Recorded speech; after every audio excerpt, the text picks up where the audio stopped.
Wamewapa bodi ya ligi siku ngapi? Siku 10. Watoe majibu pointi tatu wanatupa ama la. Lakini kuhusu dabi haitucheza tutacheza. Na ndio maana sasa hivi kila mwana Yanga Prof gari mkusaidia. Gari imenisaidia. Unajua hata hii mechi ya leo ilikuwa ngumu, wazungu wanaita the hard way, lakini kwa sababu nilikuwa nimetembea na hizi zinaitwa jacket waterproof.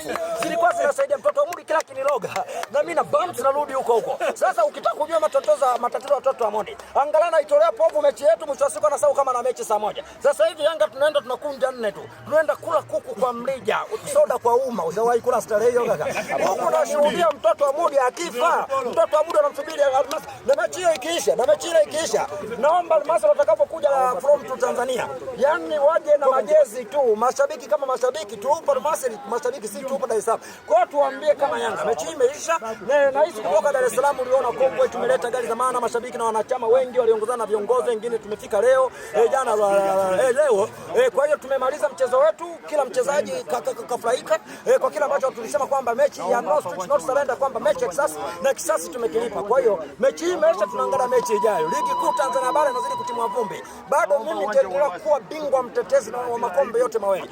UEFA kama unavyomwona Pacome ni mwamba kweli, kawaka mpaka kalipuka. Mechi ya FA ilikuwa on the match. Leo tena kwenye NBC on the match. Kwa hiyo unaona jinsi gani kwamba Yanga hii kaka, usiombe upige mzinga mawe nyuka kaka. Andaa mbio kama unaomba ndio unakutana cha bonda nani cha Tabora 3-0. Wamebana wameachia 3-0. Mtoto yake ni nene. Hiyo michezo anaocheza Tabora si Yanga tushaimaliza. Mwambie daka cheza na kochezaga sisi ndio Yanga.